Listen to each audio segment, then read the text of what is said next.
રામ નારાયણ રામ. આપણું શરીર એક જટિલ યંત્ર છે જે એક સંકલિત એકમ તરીકે કાર્ય કરે છે, જ્યાં બધા અંગો પરસ્પર જોડાયેલા છે અને એક જીવંત તંત્રનું નિર્માણ કરે છે. તે સક્રિય અને સર્જનશીલ છે, પ્રેમ, સ્નેહ અને જોડાણના બંધનોથી ભરેલું છે, જે આપણને એક સંયુક્ત પરિવાર બનાવે છે.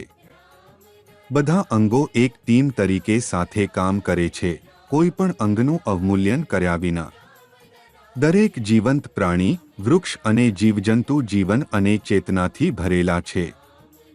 આ શરીરરૂપ યંત્રની અંદર 50 અબજ લોકો, આત્માઓ, ચેતનાના અણુઓ અને દિવ્ય તત્વો હાજર છે. આજની દુનિયામાં અને સમગ્ર બ્રહ્માંડમાં અનગણિત આત્માઓને જીવનની મૂળભૂત જરૂરિયાતોથી વંચિત કરવામાં આવી રહ્યા છે. પરિણામે લોકો અન્યાય, ભૂલો, ગુનાઓ કરે છે અને વિવિધ પ્રકારની ખોટી ક્રિયાઓમાં ફસાઈ જાય છે. તેમની બેચેની તેમના હૃદય અને ચેતનાની ઊંડી ભૂખમાંથી ઉદ્ભવે છે. જે રીતે એક ભૂખ્યો માણસ ગૂંચવણમાં ચીસો પાડી શકે છે અને ધૂંધળો થઈ શકે છે, તેવી જ રીતે આપણી અંદરની અનગણિત ચેતનાઓ આપણા કાર્યને પ્રભાવિત કરે છે. રામ નારાયણ રામના સારમાંથી અનગણિત જીવોની સર્જના થઈ છે. આકાશમાં અનગણિત ગ્રહો, તારાઓ અને નક્ષત્રો જીવન, ચેતના, ગતિવિધિ અને સર્જનથી ભરેલા છે. તેઓ તરસ, ભૂખ, દુઃખ, દુઃખદ અનુભવો અને મુશ્કેલીઓ અનુભવે છે. તેમનો જન્મ અને મૃત્યુ થાય છે, પરંતુ તેઓ મનુષ્ય જેવા સ્વતંત્ર નથી, જે પોતાની ઈચ્છા મુજબ કાર્ય કરી શકે, ભૂલો કરી શકે અને કોઈ સારા પરિણામ વિના ખોટા કાર્યોમાં જોડાઈ શકે.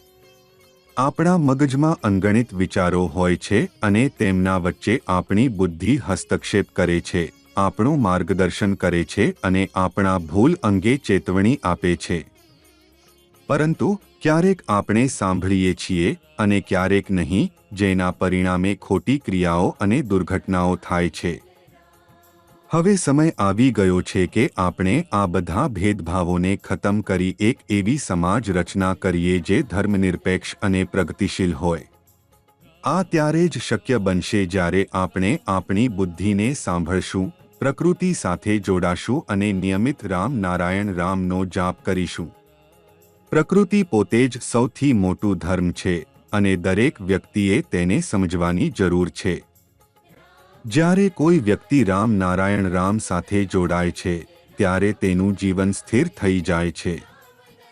રામ નારાયણ રામ હંમેશા લોકોને શીખવે છે કે તેઓ હંમેશા તેમના વિચારોને સકારાત્મક રાખે. હંમેશા તમારી બુદ્ધિની વાત સાંભળો. તમારા અંતર્મનને સાંભળો. આજના સમયમાં દરેક વ્યક્તિ સુખની શોધમાં છે, શાંતિની શોધમાં છે. આ સુખ અને શાંતિ મેળવવા માટે આપણે બધે ભટકીએ છીએ. પરંતુ આપણે ભૂલી જઈએ છીએ કે આ સુખ અને શાંતિ આપણા અંદર જ છે. આપણે ફક્ત રામ નારાયણ રામના નામ સાથે જોડાવું જોઈએ. પછી તમે જોઈ શકો છો કે કેવી રીતે દરેક વ્યક્તિ જીવનમાં આનંદનો અનુભવ કરે છે. સમગ્ર બ્રહ્માંડ રામ નારાયણ રામમાં સમાયેલ છે.